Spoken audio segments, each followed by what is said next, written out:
Well, hello, Pop Girlies. Are you gonna weather with us from these great heights? We're Well, weathering. yes. We're We want to wuthering welcome away. you to Wuthering Heights. We'd like to weather you. Classic. uh, you Well, you dip the Miss Kasha Davis in the funny comment, and it's just good. yeah. Love. Love Miss Kasha Davis. Like There's There's always time for kindness. there's that always will time for always kindness. make me laugh in any context. Though we'd like to welcome you. We'd like to welcome. The fact that you get eliminated from Drag Race for For saying saying welcome. welcome, it's so funny. If there was a Pop Girlies We Want to Welcome You drinking game, it'd be over. Oh. It would be I mean, over. you'd already be blacked out for this episode, I feel I think like. we say it like 30 times every five I feel episodes. like we have a lot. Well, and we also go through like phrases, like phases of things that like we're obsessed with saying. Yeah, Because I think there was one a few weeks ago where we kept saying that first flop. How did it How to feel. feel? that's our Larson clip. That first flop. How did it feel? How did it feel? And then of course the like you put the da da da and the blah blah blah and it's just good. Yeah, I and mean it's just good. that's classic comedy. That's classic comedy. That's another one. It's classic comedy. That's classic comedy, yeah. Fritz Bernays. Oh, wow. Fritz Bernays. It's a Fritz Bernays. I feel like we haven't talked about the Pop Girly Stadium that much lately. Chop Ho. Oh, Chop Ho. Hmm. Or just Ho in general. Yeah. Well, Levi that's had a every. phase where he said that like 50 times in episode two. Where if I didn't say the word ho after every sentence, I would start choking. Well, we're You here. The thing is any sentence can be elevated by the presence of a ho at the end. Literally anything is funny. You got to totally. weather your heights, ho. I mean, it's just so good. Let's get into our hot tracks, ho. You put the ho at the end of the sentence and it's just good. Yes. Yeah.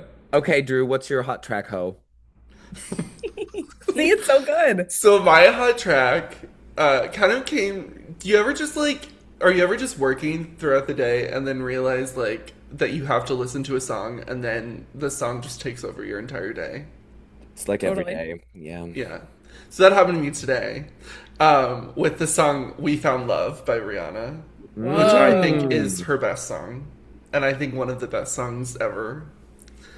Um, And also, you love the Glee version too. I do love the Glee version where they do the synchronized swimming routine And to Artie's propose. goes in the pool. Uh, Um, yeah. So that's it, Oh. ho. Well, we need that's to, I mean, I've never listened to a full Rihanna album, I don't think, but she's like a huge pop artist that we like really haven't I discussed at know. all. And I feel like we need to start doing that, you know? Yeah. well, I we mean, need to obviously it's like a whole thing of like she hasn't released music in a super, super long time, literally been 10 years literally a since she decade. released an album. But yeah, I would love to get more into Rihanna because like my relationship with her, I think is really just like the like most popular singles of hers and maybe a couple other like maybe like not super mainstream songs, but I doubt it. I feel like I only really know the surface of her Yeah. discography. So that'd be fun to get into. I love Anti. I Yeah. Anti's really love good. Anti. I Yeah. love I mean the Loud Tame too. Impala sample on That it's that not even album. it's a straight It's cover. just yeah. And she's not even singing on original. She's literally just singing on like a track with his vocal out. But like the rest is Right. like it's actually like really cool. That was great. I love it. It's I love Anti. Yeah. Well, Marita, what is your hot track ho? Yeah. Well, if you know anything about me, you know that this has been a major couple days. So I am a huge fan of the Interview with the Vampire TV show, as many people know. And over the last like year or so, I read the whole series. I read all 13 books. I don't play about this. And season Oh. three is happening this year, and I'm so excited. And the main character at this point in the story becomes a rock star, and they're doing like a full, like in-universe, like full, like artist debut rollout, which is like so exciting. So, all that to say, my hot track is Long Face by the Vampire Lestat. Thank Period. you. Period. Period. I mean, that's my good sis Lestat. So I am so excited for this season. I've literally been like it literally feels like something like because I've gotten so into the show and into the books, like it feels like something I've like really truly been waiting my whole life for. So I'm so excited. It's like you didn't know that you had a Lestat shaped hole in your life until now. Precisely. Yeah, that's it. So yeah. Well, my hot Love. track is I was having a hard time deciding on one because I had a lot of options in my mind, but I'm gonna go with the most recent thing. And the last few days, I have been listening a lot to an album I kind of sometimes publicly declare war with. And it's not like personal beef with the album, it's the delusional propagandists who associate themselves with the album. And it's Evermore. Because I love Evermore, but I don't like people who try to tell me that Evermore is better than Folklore because it's just simply not true. Maria, and I'm so sorry if you're one of them. Are you one of them? Are you one of Um, them? Do you like Evermore more? I actually just don't know what you think. well, okay. I I thought this conversation was gonna wait until our Evermore episode, but I don't have a poker face, so I'll just have to say I do personally like Evermore more than Folklore. That's literally so crazy. But everyone is allowed to have an opinion, even if I think people are being paid. But Girl, that's all the all. money goes to Taylor. What are you talking about? Well, good, good. Well, she's a struggling artist. She's independent. Um, but I have been having a big Evermore moment the last few days, and so I'm gonna pick the song Gold Rush, which I've been Oh, having because like it is true. No one likes like who I don't like a Gold Rush. Do you? I don't. no. The lyrics on that song are crazy. When she goes, I don't like that falling feels like flying till the bone crush. That's just like There are so many like stop in your tracks, amazing lyrics on this album. It's insane. I And I love Ever. personally, I like the winter vibes more than the summer Mm, vibes. So I think mm. that also plays into it for me personally, but yeah. I mean, I love Evermore. I love that girl. But it's like folklore to me is the biggest supermodel of all time. And so I just, it's a Of setup. course. But, I'm keeping an open mind and heart after I just called them all propagandists. Yeah. Well, I don't know. Whatever. So now what? Well, are we ready to get into this Wuthering Heights gig? Well, I'm ready. Are you ready? Heathcliff. It's me, Kathy, oh, come home. And I'm so cold. Oh, That I was did kind of miss an opportunity to have Kate Bush as my hot track. I was very close to putting that as my hot track. That Dang was the it. thing I was wavering from because I have been listening a lot to that song Of because course. of everything that's happening. And because Yeah. that is one of truly my favorite songs of all time. Oh yeah, completely. Oh, to be 17 and hear that song for the first time again. Never forget. Like you just when you're driving around and you're 17 and you're singing Heathcliff, it's just you can't put into words that feeling. Let me in your window. Like it literally the concept of it being so cold. It's so good. It's Everyone, just everyone do your due diligence and go listen to Kate Bush, Wuthering Heights. it literally is so good. And I really am shocked that like that it has not been a bigger part of the marketing campaign True. for like She I got would her have Stranger Things money and she's not worried about anything else She anymore. probably because I truly thought I would have bet probably like $1,000 that it was going to be like a slow-mo version of the song was going to be in the first trailer, and then I'm clearly I would have surprised it been, wasn't even the credit song. That would have been like a funny credit song for the movie. or just like even like Charlie doing like a Wuthering Heights cover. That would have been interesting. Brat, Electro Clash, Kate Bush, Wuthering Heights. I kind of would like to hear that actually. I actually would. I actually I'm think that would be surprised it hasn't interesting. happened. Like you bring up a great point. Yeah. So that's all I have to say. But Drew, I think you're the Wuthering Heights guide Yes, man. ma'am. Wow.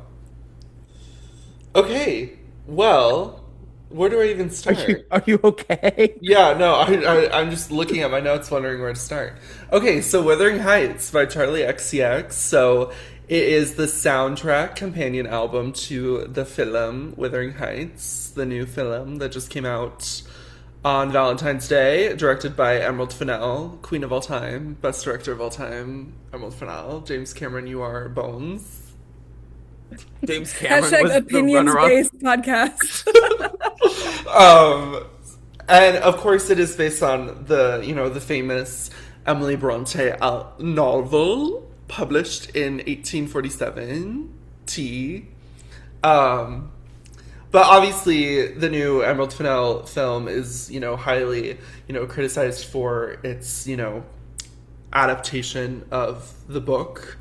A lot of the plot doesn't follow specifically what the book um, is, but yeah, I think that it's got a lot of criticism for that. But so the album that Charlie is making, follows the film, the screenplay of the Emerald Fennell film.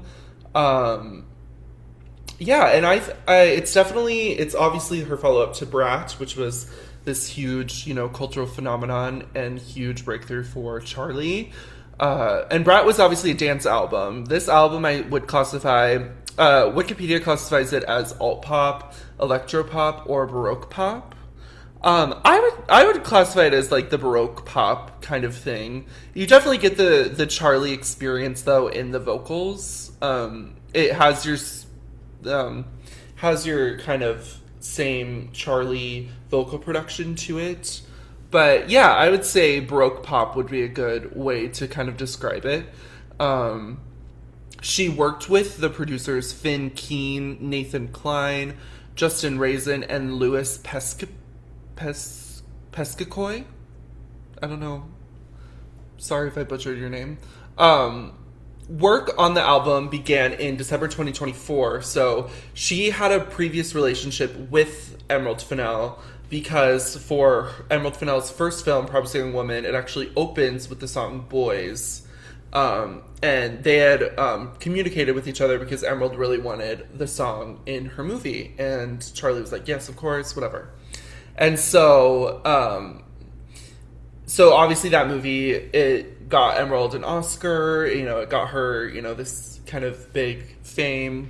And then she went on to do Saltburn, which was her second film, which also became a huge cultural hit, and now Wuthering Heights. So she reached out to Charlie and just kind of sent her the script of Wuthering Heights and just said, hey, I don't know if you'd be interested in writing a song for the movie, but I would love, if you'd be interested.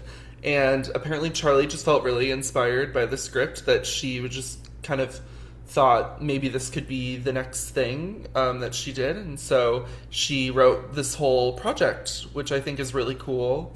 And yeah, a lot of it, makes its way into the movie. But I think a lot of it, was meant to live as this kind of companion album piece too. Because obviously full songs like this can't be in a whole movie, because the movie also, there's also like a orchestral score as well, and then there's also some like folk music that's introduced. I don't want to spoil like the movie, but it's not just this kind of Baroque pop sound. It's a lot of different things. So yeah, that's kind of the story behind it.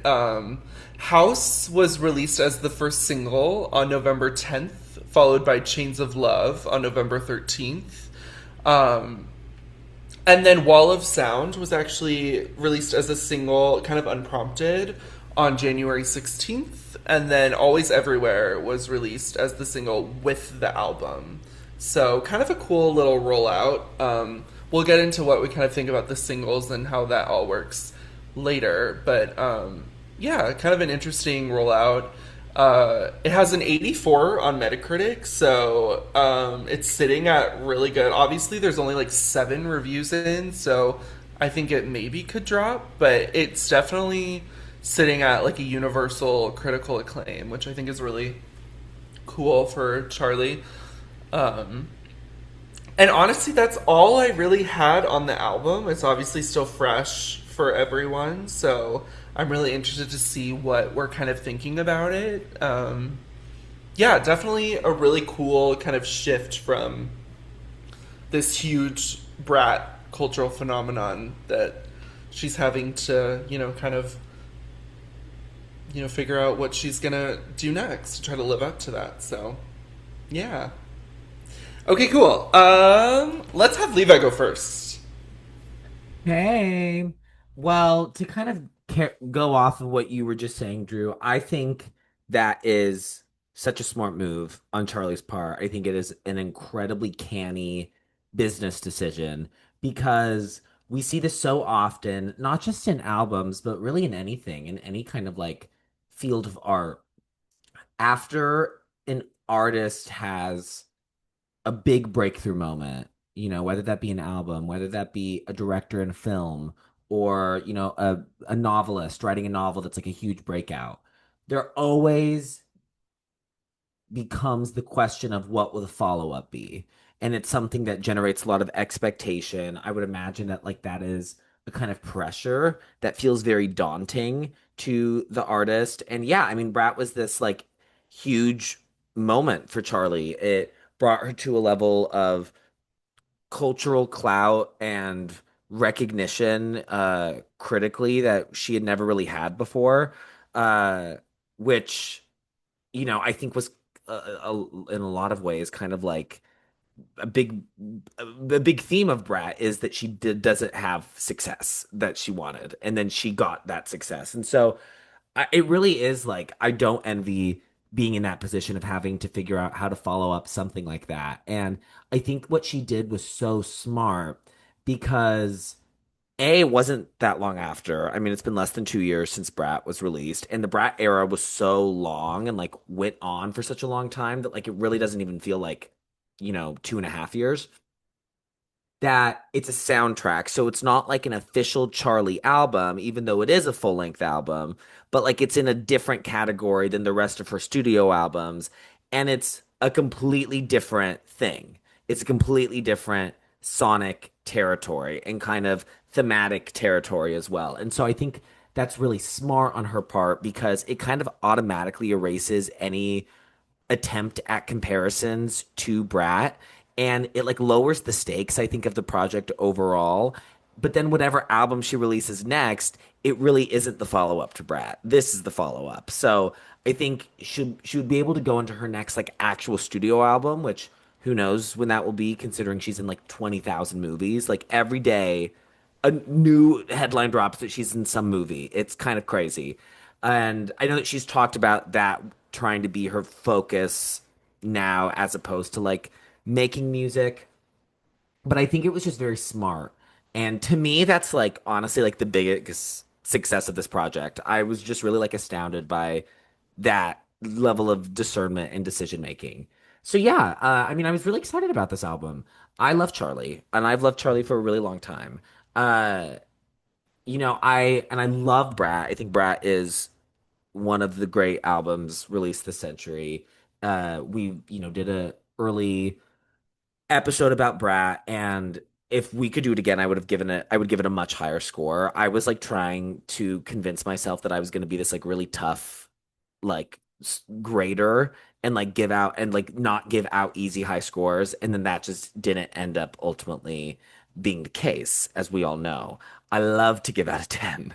So I would definitely Brat definitely deserves higher than I think I gave it like a 9.1 or something, and it definitely deserves so much higher than what I initially gave it. Uh yeah, and so I think this is a really interesting album for a lot of ways. I think before I get into it specifically, I do think that it's really hard to talk about the album without the context of the film and kind of the property of Wuthering Heights. So to get into that before we get into my thoughts on the record, I love Wuthering Heights, the novel. It's one of my favorite novels of all time. I fell in love with it when I had to read it for senior year in high school. I love Gothic literature. I also love Jane Eyre by Charlotte Bronte, one of the other Bronte sisters. And there's just like Wuthering Heights, the book is just so strange and striking. It's an incredibly singular novel. And like that's been written about, kind of a lot. There's actually a really good opinion essay in the New York Times from last week talking about like the enduring power of its love story. And part of it is that it's such a singular novel. And I have been watching, kind of in preparation for the film, a few different adaptations of Wuthering Heights because Criterion Channel has like the 1939 version and the 2011 version. The 1939 is directed by William Wyler, and then the 2011 is directed by Andrea Arnold, and both like very, very different uh, than each other. And then the 2026 film, it's actually really interesting because so much has been made about Emerald's like approach to adapting. And something that I hear a lot of people talk about is, oh, she's only adapting one half of the book. Well, that's what like pretty much every movie does. It's like there's like two or three films out of like the 30 films that this book is inspired that cover both halves because it's like so huge. I think it's hard to like make that work as a film. I feel like if you wanted a really accurate version of Wuthering Heights, I think like a mini series would honestly have to be like the best one, or like it's like a 4 hour movie because the second half is completely new generation of characters, and it's like it's a whole new plot in itself, and like the female lead, well, well, it's hard to talk about this without spoiling because Maria's not Yeah, this. I wouldn't spoil the movie because I feel like maybe a lot of people haven't Yeah, I definitely, yeah, Well, it's not spoiling the definitely no movie. spoilers. It's spoiling the of the book. plot. Yeah, Well, but I the mean, book is I think I do know some bits that you might be referring to from the book. So, because well, I didn't know any of the plot before going in. it's hard though because the book has been published for almost 200 years. So does it count as a spoiler? Yeah, I think so. Huh. I don't know if I agree with that, but I won't spoil anyways. Um just because I feel like classic literature is a little, if it's because it's something that's been around for so Yeah. long, but that makes it kind of difficult to talk about as well. Because that's a huge part of my feelings about the film. Uh, so I saw the film on Friday. I listened to the album first, and then I didn't want to listen to it again until I'd seen the film because I wanted to know the context of the songs. And Drew, is there like four songs that are played, four or five? Yeah, something like that. It's because not It's every not song, all. no, Yeah. but it's like I know House is played, I know Chains of Love is played, I know Funny Mouth is played. Is Always Everywhere? I think that might be the credit song. Yes, I think you're right. Yes. And then the What's the one one where song she just that goes is the ooh? yeah, I was gonna say Because that that's song that played, is right? the interlude. is that Yeah. Open Up? Yes, Yes. Yeah, okay. yes, yes, yes, yes, yes, yes, yes. So I don't think any of the other ones are played. I think it's just those ones that are in the Yeah. film.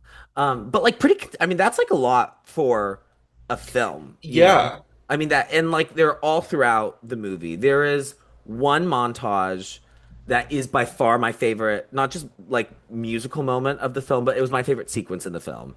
And it's to one of the songs. And I think the Yeah. song brings out a lot in it. So yeah, I thought in context, it was really in line with like the tone that she was going for. Because clearly there is like, I feel like one foot is in this like super gothic, Baroque kind of world, but it's also very anachronistic and has this like edge to it that I think the like Charlie music approach of combining these Baroque sounds with like her more electronic synth driven style and the way that she writes hooks and the way that she produces her vocals. I feel like that's very in line with what the movie was doing. I will say, just in terms of Wuthering Heights as a property, there were multiple moments in the movie when I was thinking, what would a what would a Lana album have been, or like a Lana song? Like if I'm taking at the context of like this specific film out, if I'm just thinking like what artist would I want to hear make a song for a Wuthering Heights movie, like she's easily top of the list. But I get why that wasn't what happened because I don't think Lana is for this Wuthering Heights. I think she's for Wuthering Heights itself, but not this one. This one's a bit too, I don't know, like I want to say like colorful. Like there's just like it's like just pops and like it's really vibrant. So I really like the album. I really like the album. I think there's a lot of really strong moments. I think Charlie is just so good at writing melodies. And I don't really think that gets talked enough about, she is so good at writing hooks. Like, astoundingly good at writing hooks. And she has this way of writing melodies where they're almost always super immediate, very, very easy to cling on to, but they also feel distinct. Like I feel like I can hear when like it's a Charlie hook. There's just something about the way that she approaches combining notes together. I find it really admirable. I really love the production on this. I think the production's really cool sounding. Uh, Finn Keen, who was used to be known as Easy Fun, which he was a collaborator on Brat, and kind of I think came up through the world of hyperpop, which obviously Charlie was like a big adopter of. Uh, his production on here is just crazy. The synths are like so juicy. I love synths that like aren't like flimsy sounding, and they're so like it's hard for me to like describe it. Like they feel like they're like almost like metallic to me in a way. Like they're just like very like powerful and sturdy and like rich sounding. And then the way that the like Baroque influences are combined into that, I think is really interesting. I really like a lot of the orchestral moments. I would say like House is a big highlight for me in that regard. Seeing Things is a big highlight for me. I love the kind of like pluckiness of Seeing Things, and I think the melody suits on top of it really, really well. So there's so much here that I'm really, really into. I think I've talked about this with Drew, and he was, I was making him laugh yesterday because I think I was being a little crazy. But I think, okay, I love Charlie, and I've loved Charlie for a really long time. I've loved Charlie like I was like 15, 16. I do not go to Charlie for vocals. That's just not why I'm going to Charlie for. And I don't think you need to have I don't think I honestly really don't think you need to be that good of a singer to make good music. I really don't. I mean like sue me just because it's like if you think that like you have to be a great vocalist in order to make music, like make music that's good, it's like I always have thought about it like, well then why don't the people from like shows like The Voice or American Idol, like then why aren't they like super super success? Like there's it takes a lot more than just like an amazing singing voice. And I think sometimes like songwriting and someone's vision and everything and performance, because I think Charlie's a great performer even if I don't think she's a great vocalist. There are moments on here where I feel like the limits of her vocal ability are a bit apparent. I think especially in contrast to something like Brat, which is there's a lot of talk singing on Brat, which works really, really well. And there is like more like quote like singing, actual singing, but like it's like this kind of like belty bratty like I'm thinking of like Sympathy's a Knife chorus. Like she like belts that in a way that I feel like that's classic Charlie vocals. And I think like credit to her, she's doing a lot of things in this album that I really haven't heard a lot from her. She's using her head voice in a way that is I think really different from a lot of her more well-known music. She is like approaching it with like from like a very melodic standpoint, um, which I think has like some varying degrees of success. I don't like think she's like out of like key at any moment, but there are moments on here. I think specific songs are Altars, Eyes of the World, Always Everywhere, Open Up, where I just think that like I can just sense that like the limit of the voice is being touched right now, which I don't think is necessarily like good or bad. That's just like one of the first thoughts that I had. There was this specific Drew, I think the one that I really felt in the movie, I think it was Open Up when I was watching the film that I because I it was in the ooze. It was in the ooze and the ahs and the ooze where I was like, huh. I just would wonder what like a real vocalist could do with something like that. I think that she's approaching this lyrically in a way that's super different from Brat. Um, Brat, I think, had so much of success artistically because the lyrics are so specific and like hyper blunt. And she's going for a much more poetic, gothic like style of singing, and she's using a lot of like style of writing, and she's using a lot of like windswept imagery and like rivers and blood and it I mean it's very like Wuthering Heights. Like we think of the moors, we think of, mud and dirt and wind and trees and blah blah blah. And so I think that's really interesting to hear from Charlie because it's very different from her previous output. I think I prefer Charlie when she's getting super specific, and I think she generalizes a little bit here. Like seeing things to me is a big highlight because I feel like that's like a song where she gets like really specific, like the like scene that she's setting at the beginning of it, like I saw you at a crossroad and I almost said hi to you, blah blah blah blah blah blah. I think she's her most successful as a lyricist when she leans into that, and I think like thematically, which it's tied to like my thoughts of the film because I think it like kind of is, it's like run off from that. I really enjoy the film in a lot of ways. I do think that, because I have a relationship with the novel, I don't even think it's because it's different in and of itself. I don't think that that is like anything inherently good or bad. But I think a lot of the changes that it makes are like they like kind of sand the edges off of things that are, I think, personally a lot more like thematically interesting in the book. And I think that comes off a bit into the album as well, because I would say that pretty much all of the album is about like kind of being in like a tortured love affair. And that certainly is, a huge aspect of Wuthering Heights, but like as a property and as a novel, it's a lot more nuanced than that, and there's a lot more of other things explored. And so I think it's just like knowing what the original text is. I think it does prevent me from getting as on board with the film, and I think by extension this record, as I maybe want to, just because there's like a part of me thinking like there's so many more like other really interesting things that I feel like could have been explored on like this album, and I would have loved to like have like heard Charlie like, maybe like write from different perspectives of like different characters. I know that she like was really kind of just going for more of like a vibe based on like how like the material made her feel. um I saw that she said that somewhere. So yeah, I think that that is the most succinct way that I can get across what I'm saying. I really think there's a lot of good things here, but I also have some reservations. But overall, I think it's a really cool thing that she did it. That to me is like so impressive. So that's what I have. Thank you. Sorry I couldn't I feel bad that like I should have said that we like aren't spoiling it, but if you had like more things to say. Well, maybe after we all talk, I could do like a chapter on on the Oh no, episode you're where. good. You're good. Okay. It's no, you're good. It's just like my opinions are like you just to talk about it, you do have to spoil stuff. So I, Yeah. but I won't say anything. Okay.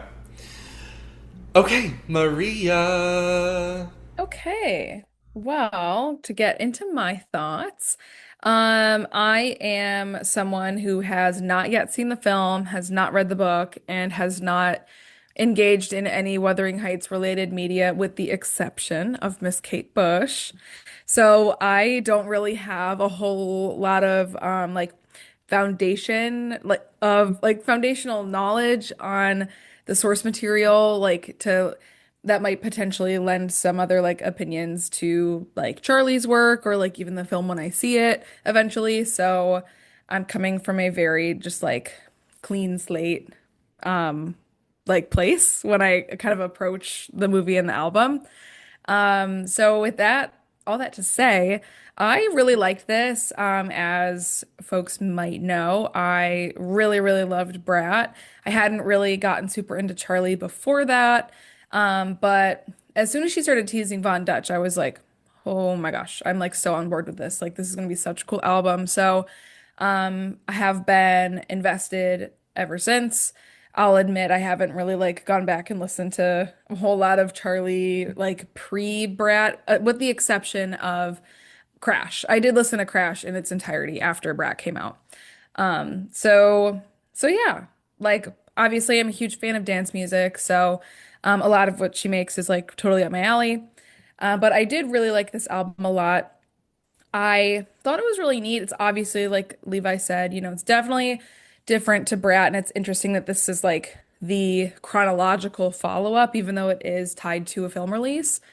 It's interesting though because you can definitely hear the like resemblance, I suppose, that Charlie's made potentially more like matured sound like post Brat. Like I feel like since her big explosion into mainstream in in this sense, like in recent years as Brat, like I feel like we'll probably just kind of refer to her discography as like pre-Brat and post-Brat. At least that's what I'm thinking in my head. So I feel like maybe there's this like sense of maturity in her music following up her big mainstream explosion. So, to that, I thought it was really cool how this feels like a little bit more mellow and subdued, but you can still definitely like taste some of the flavors that were kind of the Brat era. Like they definitely feel related, of course, since Charlie has such a unique kind of staple on like all of her music. But I thought it was really interesting. This album did kind of remind me a whole lot of Caroline Polachek and Kate Bush, specifically in the way that those two artists can make inorganic sounds sound very organic. And of course, Charlie is a like very prominent electronic music artist. Like that's like completely what she does. I think it's really interesting that she is an artist who's like unique twist on like hyper pop, electro pop, whichever genres you want to say. Like her unique flavor of that has finally been kind of like meshed with like these like very grand, lush orchestral sounds. So of course, like House is a giant example of that. And I got huge, huge, huge, like Waking the Witch, like Hounds of Love vibes from this song, especially with like the kind of unsettling spoken word parts from John Cale. And with the orchestrations on this song in particular too. Not so much the like kind of like creepy sounds on top, but more of like the orchestral swells that happen underneath that are a lot more mellow. That was giving me like such Hounds of Love vibes. Like it was crazy. And yeah, there was another song too, Altars. It was song was giving me Watching You Without Me from Hounds of Love 2. Those songs like basically start identical with the same like production intro. And I really appreciated everything that she was doing here when it comes to like referencing music from the past because especially with an artist so popular like her, it definitely has the potential to be like, oh my gosh, like it's such a like okay, like she's just ripping off other artists. Like she's just doing like a Kate Bush, like Hounds of Love ripoff album. But I don't think this is that at all. This feels very appreciative of music that's inspiring this and maybe something that's offering some aesthetic um like guidance for the film perhaps because of course like I still haven't seen it. So I really loved that aspect of it. I love how Chains of Love starts. I love that the synth slash orchestration together, like it has this really interesting like inhalation, exhalation vibe to it. And it's this really intriguing sound that like I feel like I hadn't really heard anything like that before in this specific sense, like in such a giant like pop song. So I thought that was really, really cool. I'm not sure if you guys thought this, but Dying for You, that song took me out for a second because the melody in the verses, it is like Video Killed the Radio Star down to a T. I don't know if you guys like picked up on that at all. Did not pick up on that. Well, give it another listen because it's interesting because like the verse is like all one note and it's like very staccato, like we're saying a lot of words and they're all happening at the same time. And it was very that it was bam, bam, bam, bam, bam, bam, bam, bam, bam, bam, bam, bam. So that was Video Killed the Radio Star, Boots the House Down. So that also just like gave me a chuckle. I didn't have an eye roll at anything that I thought was like referencing something like an older like iconic song, which I feel like is maybe like it's like easy to just be like, ugh, grown. She's making a reference here. But I thought it was really cool. Again, I really appreciated all of that. There were definitely some moments where I just like started to get like I feel like bored is a little bit too harsh, but some moments just took me out. They just weren't as like giant, really cool, really unique. Like some of them just kind of got a little bit samey towards the end.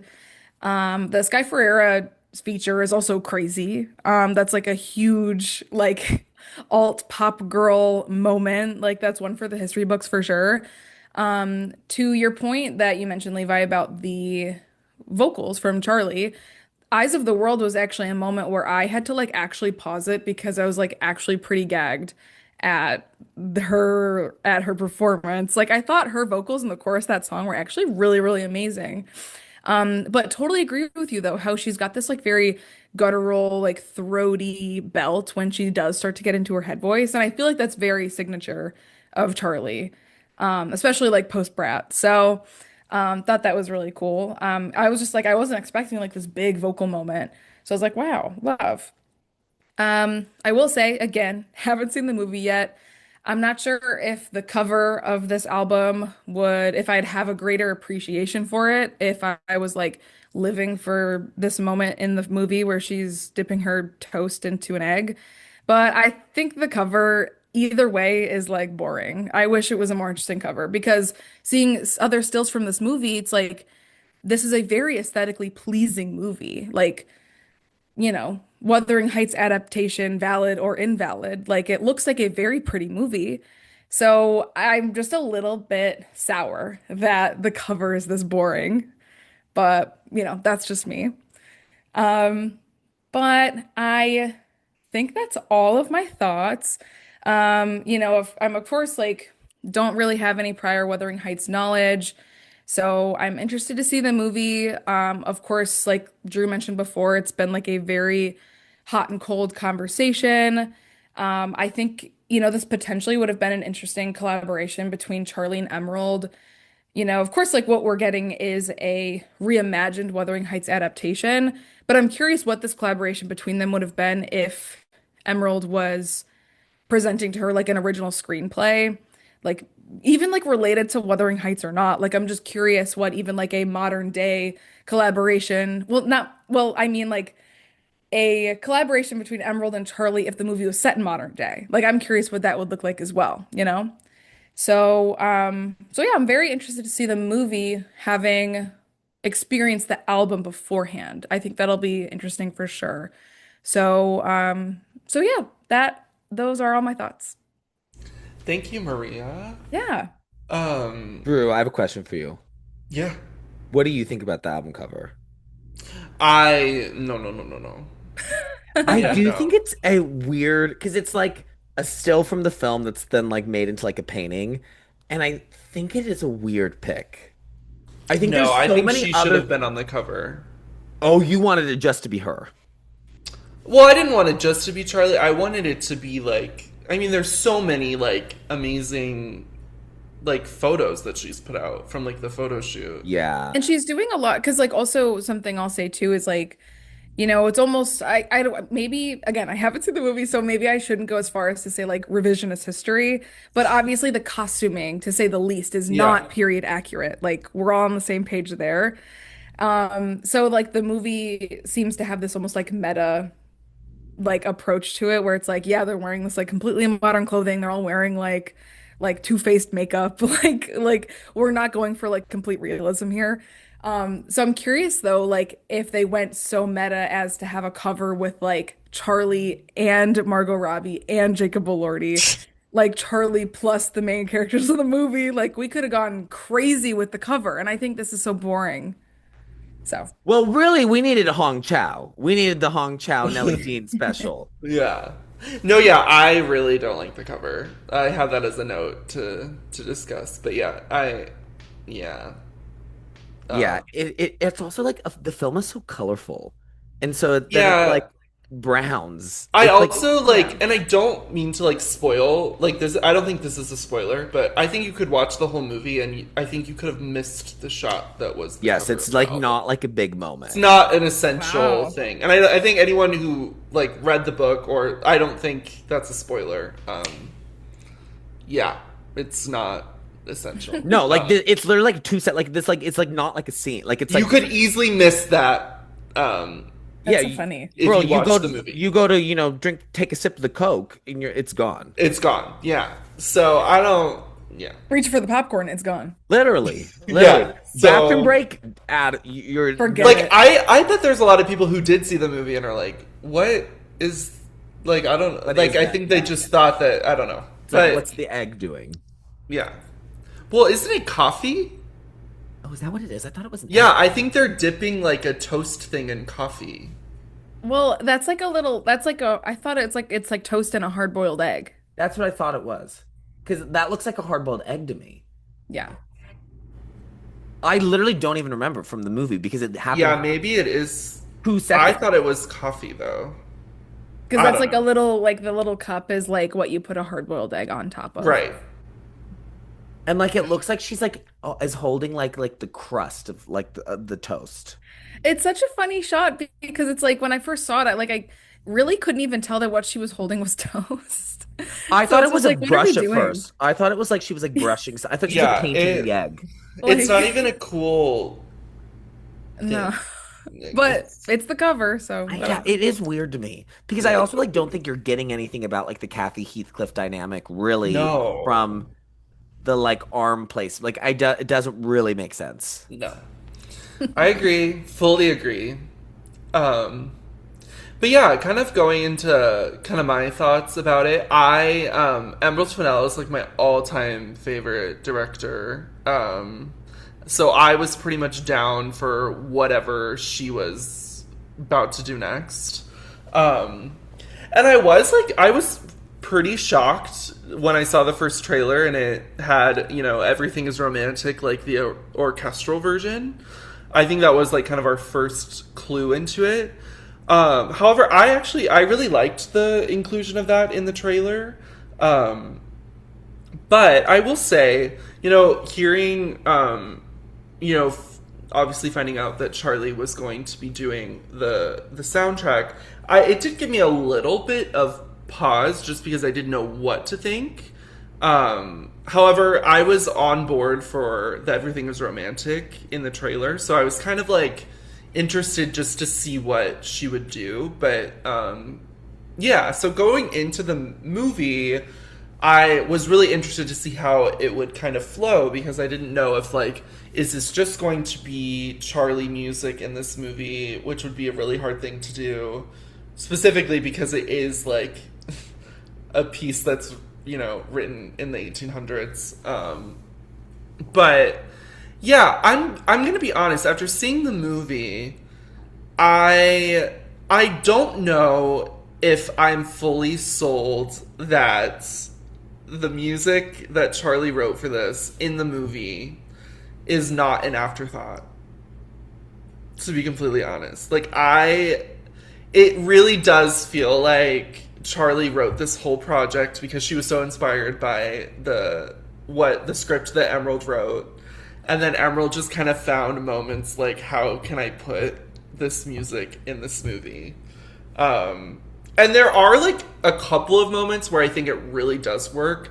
Levi talked about a montage to one of the songs that I think is really perfect because I think that song, and I don't want to spoil it just in case, but there are moments where I feel like, the orchestral production of the songs do kind of work, but then there are kind of other moments where she does have such like an electronic voice. She's known for being this, auto-tuned artist. I mean, I don't think she would, deny that.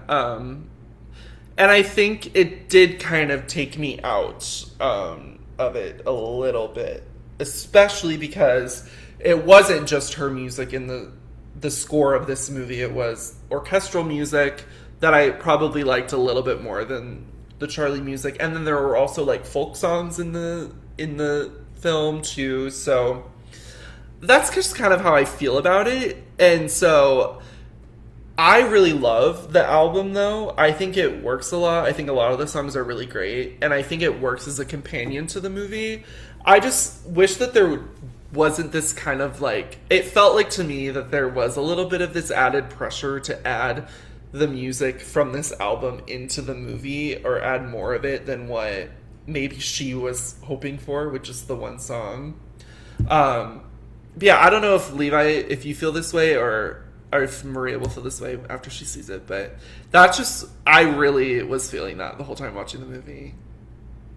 Yeah, honestly, like, yeah, I mean, I agree with that. Like, I don't know if I wouldn't have thought of that if you hadn't said it. But like Yeah, now that you say it, I'm like, yeah, I mean, I don't think it's like the music is the most integral to the movie that any totally. music has ever been. But like, I think it fits the vibe of the. Yeah. I think it fits the vibe. There was like one moment where I was like, Charlie, get your auto-tuned ass out of here. I Like, know. I'm like, oh, trying to watch a film right now. I Like, That's so know. funny. girl, like I don't want to do a line. No, like go away. Yeah.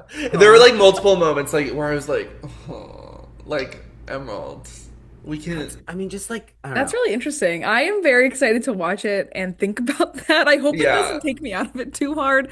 But But like there are moments that so sound like they would go in this movie. But The then moment that my favorite moment of the movie with my favorite song from this project was transcendent for me. yeah. It was like ooh. it was incredible. And it was like a combination of everything that I think the movie was really, really good at. Like, Mhm. because like the text in that sequence, Drew, do you know what I'm talking about? Yes. Like, let's talk about production design, ho. Let's talk about a set. Let's talk Yeah. about costumes. Let's talk about Linus behind that camera. Yeah, go, you know, Linus. Let's talk about Hong Chow. Yeah. I'm always trying to talk about Hong Chow, actually. Yeah. But that was kind of my main thought about this. Like I really think it's essential to like both of these separate, because I loved the movie so much, but and I really liked this album, but and in ways they do go together, but in a lot of ways I'm like, okay, I think they can exist more separately, while still being inspired by the same thing. So yeah. And I loved the, while this wasn't my favorite track, this was actually toward the bottom for me. But I'm not gonna mention it because it's not my least favorite. The Sky Ferreira song I thought was really cool, that like she kind of brought Sky Ferreira back into kind of the conversation. And a lot of the music reminded me of, I've listened to is it Nighttime My Time? Hmm. Listen to that.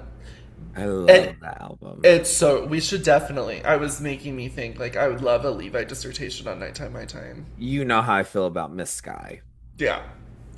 But the album reminded me a lot of her music. Like it made me really want to get back into it. Eyes of the World is like the chorus, like is uncanny to me in how much like I would I don't want to like discredit anybody, and obviously I don't know what the writing session was. I just truly would be so gagged if that wasn't 100% the melody written by Sky Ferreira, because Literally. do you know what I'm talking about, Drew? Like, Yes, it's because so sky coded. especially because like what I was saying earlier, I think Charlie has such a distinct melodic voice, and like that chorus, I'm like, oh my God, like this is Eyes like of the World could go in the middle of Nighttime My Time. yes, absolutely. I mean, girl, it could be on Masochism, the fucking album that was supposed to come out, 12 years ago. Right. But yeah, no, I was, even though that song wasn't my favorite, the feature, it definitely brought me back to the Sky Ferreira vibe, which I was really excited about, and I would love to listen to her music more. Um, but really, that was it. I'm really excited to get into the songs that, we love and are me's, but yeah, I'm excited to talk about this one, because, Emerald is the bestest ever. And Levi and I actually, so I do have to share this. So for Salt, so Levi and I are OG Emerald Fennell warriors, because we were Emerald warriors during Promising Warriors Woman during Promising Young Woman. era. Caramel, again, I'm so sorry we failed you. I'm so sorry. And so we were obviously in anticipation for Saltburn, and so we went to an advanced screening where Emerald was actually in attendance. Um, and so we watched Saltburn before a trailer had been released. So imagine the gag that we experienced. And Queen Emerald Fennell did not watch the movie with us. She went to Giordano's and returned to the screening in a shirt that said, "I got stuffed at Giordano's in Chicago." So this is the woman that we're dealing with here. Like, she's queen. In the way that her like uber posh accent and deep voice said Giordano's. It She was said, like, so Giorgano's. yes, yes, that's how she said it. Because I didn't know what she was talking about at first. Yeah. She's, I don't know. She's just so everything to me. Like, I just think she's the coolest ever. And I just love all of her movies. So, yeah. T. Okay. Well, perfect. So let's do the Mies first. Levi. Okay. So my me's was a little tricky because there's a few moments on here that I'm like feeling a little iffy about. The Yeah. one I decided to go with, it's a song that I really don't think does anything for me. And I kind of don't understand why it's on the album, if I'm going to be really honest with you. And I apologize if it's anyone's favorite. Angels don't come for me, but it is Wall of Sound. I don't really get what we're doing here. Um, Unbelievable tension. It's not what I'm getting from the song. I like don't I just don't really get it what's happening. I also really don't like its placement on the album. I think it's like not a good second track. I think second tracks are really important actually, because especially if you have a really great first track, which I should say there was a world where I thought House was going to be my me because I hated it when it was a single, but then as a full like as a opening track to an album, I actually think it's awesome. And like I actually think it works so well. And it's I think it's one of I don't think it's a spoiler to say this, and if it is, Drew, kill me, but it's like in the opening sequence of the movie, and I think it like works really, really well. Would you Yeah. agree? Yeah. Yeah. Yeah. So, but Wall of Sound is just kind of not my tea. I don't feel That's the okay. unbelievable tension. So, Wall of Me, you're my me. Okay, Maria. Yes. Well, my me, um, honestly, this was just one that I was just like feeling a little bit like, okay, like the songs kind of mellowed out towards the end in a way that like they stopped being as interesting as they were towards the top of the album. So I was getting like a little bored, and this one I just like really felt like I just didn't really get anything from it. Um, but again, we've only sat with this album for a couple days, so opinions can change. But my me is my reminder. So, The I think that's silence fair. after that. guys, is that good or bad? Okay. I honestly was trying to remember what it sounded like. Yeah. See? There you go. This album's hard because there are like amazing moments here that are like Charlie discography highlights, but like there's a lot of fluff here. Yeah, this one was feeling, let's pad the runtime. Yeah. Um But hey, maybe, I mean, like, maybe I just need to take a closer look at the lyrics and maybe I'll get my whole life. But I was maybe. feeling that this one was fluff. Yeah. Yeah. Um Kind of going off of that, my me is altars. I think it's a little fluffy, and I really don't like the melody of this one at all. Um so yeah, that's my me. Oop. And I think like after seeing things, the start of Altars to the end of the album is kind of like not. It's kind of where it really drops off for me. So, boop. Least faves. Hashtag Okay. least faves. Hashtag least faves. On Wuthering Heights by Charli XCX. Hashtag shoulders should Boop. match them hips. Do you guys know what Okay. that is? No. Okay, so it's clearly there's some fake drag race fans because that is from Gitter Jade, the fight. And that's Oh. when they would do those like hashtags, like the hashtag, Right, right, and it right. was hashtag shoulders should match them hips. Right. Oh my So God. I'm the gayest member of Pop Girlies Nation.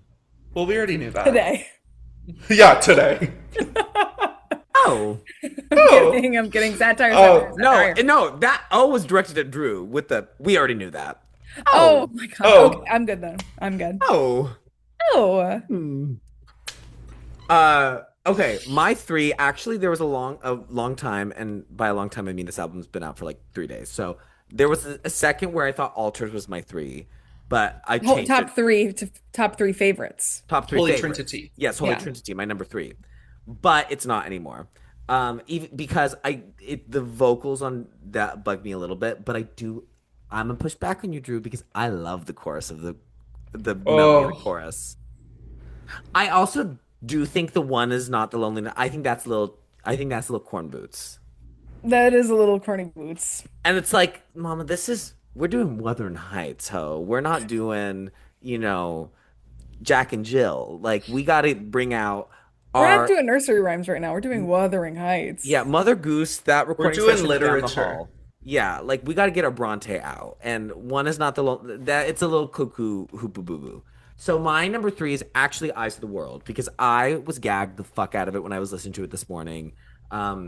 It hadn't. I agree that like the end stretch of the album gets a little okay, a little bit. But Eyes of the World really, I was walking around today and Eyes of the World came on and I was like, whoa, what is this? It literally was like that video of Nicki being like, you're not gonna get the song the first time you listen to it. You know, second, third day, you're gonna be like, whoa, what is this? It sounds like nothing that's on the radio right now. You know, the lyrics are very that's how I feel about Eyes of the World. But if you're a You're a real real music music person, person. But if you get it. but if you're a real music person, you get it. And I just love any time that Sky Ferreira is in the recording booth. Yeah, that's really your tea. It's so, and Charlie gets her because she has multiple Sky collabs. Yeah, I was looking at that because I typed in Charlie Sky in Apple Music to listen to the Cross song. You Out, very, very good song from Yeah. Charlie's self-titled. Very, very good song. My number two, Seeing Things. Love Seeing Things. I'm seeing in the arm and there. It's so good. I think again the songwriting is really great. I love the production of it. I love the melody of it. I think it's like classic Charlie, but also this like new gothic Wuthering Charlie. But number one of the songs of all time for me, immediate discography highlight. The second that I heard it, only gets better every single time I hear it. Um, I guess you could say I'm shattering like glass because the breaking of my heart, and like the concept of the chains of love being cruel. I shouldn't feel like a prisoner. Like that is a concept that we need to be talking about. That is like classic. It's classic music. It's classic hymnal. It's classic gospel. It's everything. And the sequence in the film is so good that the song plays. It's so good. And It's it, so good. it like kind of changed my understanding of the song a little bit. So love the It's song. tea. It's tea. It's just the tea ho.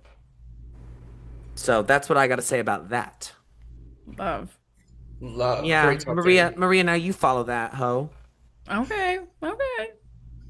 So my number three is House. House is Think so I'm Maria. gonna die in this house. It's so Maria. I can't even stand it. It's so you're gonna gag at the film part. No, I'm excited. I just found out today that it opens the movie, so I was like excited for Yeah. that. It's a Like really this, good, yeah. like yeah, just seems like a really intriguing song to start out a movie with. So excited for that. I love how theatrical and gothic and like moody this song is. So yeah, think that's really neat. My number two is Chains of Love.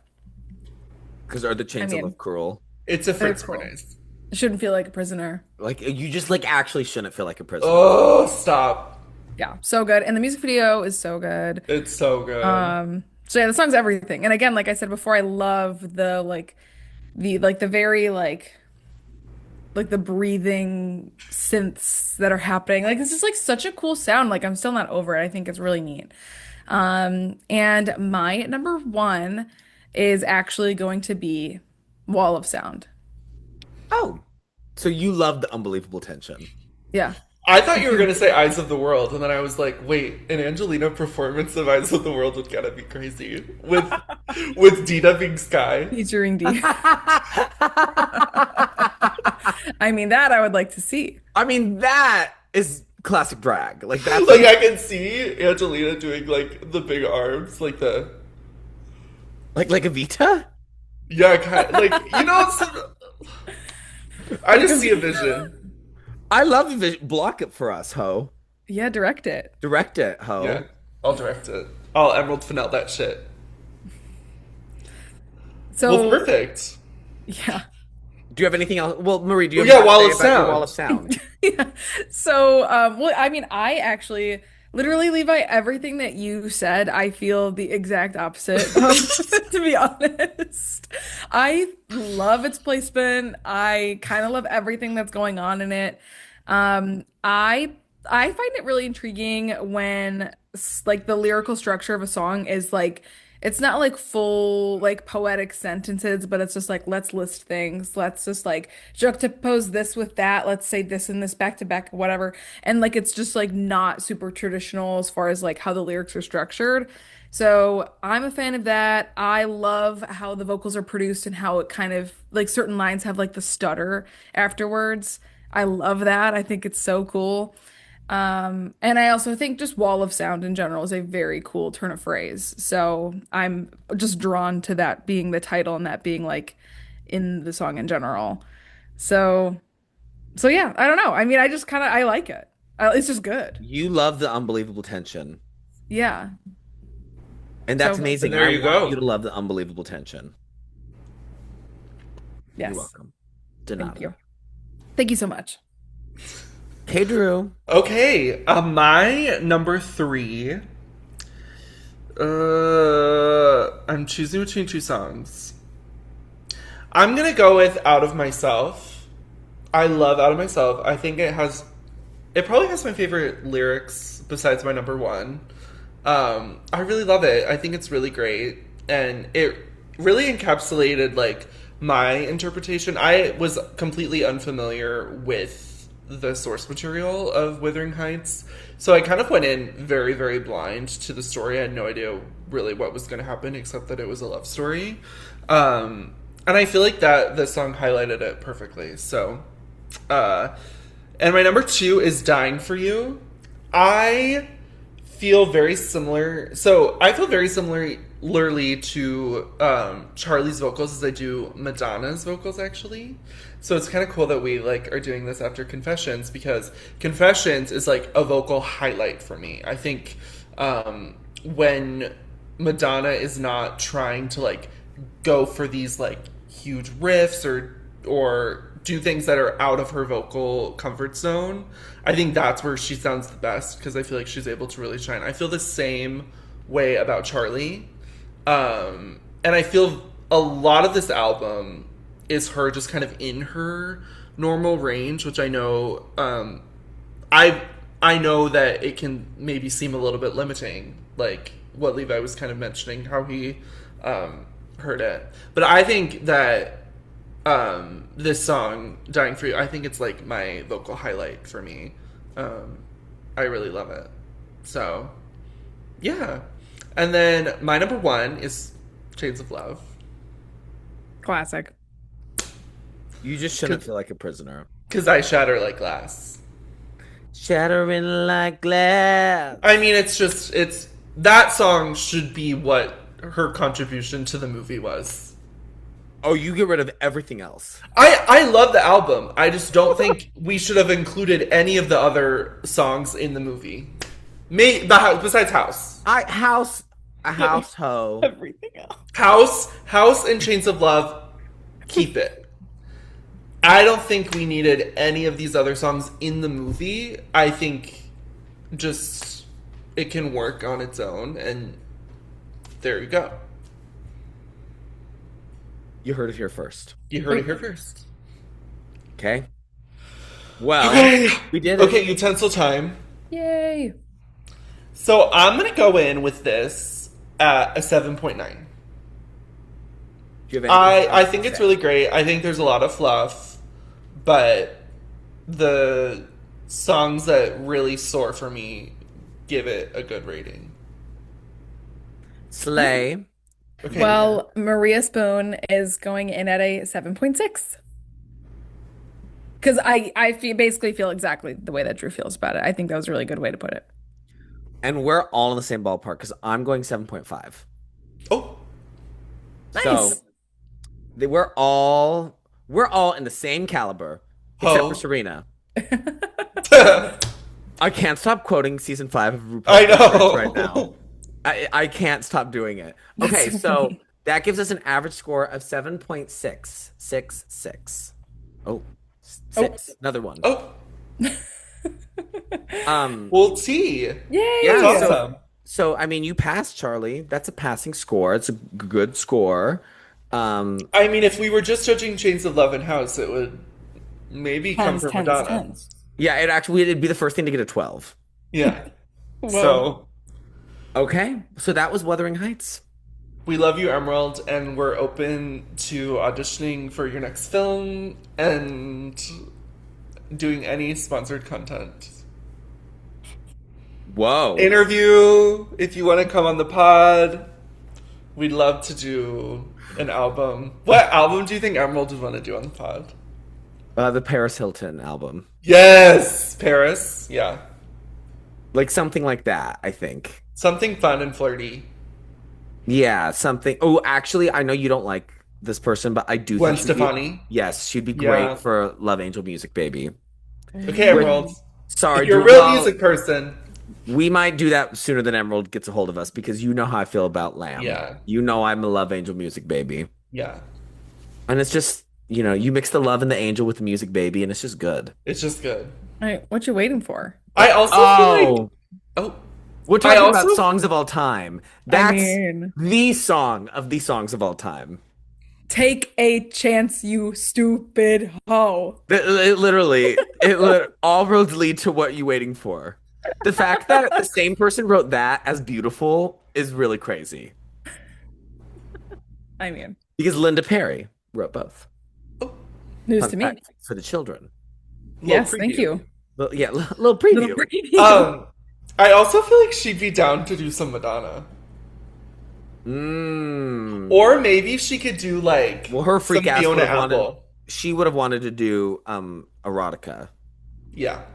No, actually, she's so MDNA to me. Oh, Yes. Okay, Honestly, we'll save it for Emerald. Girls Gone Wild, like, kind of, why was that not in the Promising Young Woman soundtrack? Kind of crazy that it wasn't. Like, actually, we got to get on that. We gotta get on that. Okay. Okay, well that was Wuthering Heights. Our heights are withered. So Levita. That's why they call you Levita. Well, it's kind of funny that you're bringing that up because we did Wuthering Heights, so we're high. We're in the heights. Next week, we're going lower. We're not even going to the ground. We're going underground because we are asking the age-old question of, did you know there's a tunnel under Ocean Boulevard? By Lana Del Rey. That's what well, And if you want to know how Levita got her name, give a listen to the album and you'll yeah, find I'll be wearing the necklace. Everything will be revealed. You heard it. it And here first. there might be a someone joining. There might not. Yeah. You just never know who's gonna walk through the doors of Pop Girlies recording studio. You never know There's who. special permission needed. Yeah, you do need to get government clearance, but it could be anybody. Lana Gators, get fucking ready. Oh get my ready. God. I just had the greatest sneeze of my life. Sorry. Did you hear that? No. Okay, good. I was trying to get away from the mic and I was trying to mute it in time but then I couldn't do it. And then The struggle, watching the struggle was, Did it you hurt my see it? heart. Yeah, Yeah. Yeah. So yeah, we're going I saw it. we're going underground. I saw it, yeah. We're going underground next week. So, Can't wait. yeah. And that's it. That's it. Okay, I'm gonna go Always Everywhere. Well, I'm gonna get out of this house because I think I'm gonna die in this house. Well, I'm gonna go shatter like glass. Good Whoa! one. Bye, Shanti. Bye, Pop Girlies. Bye.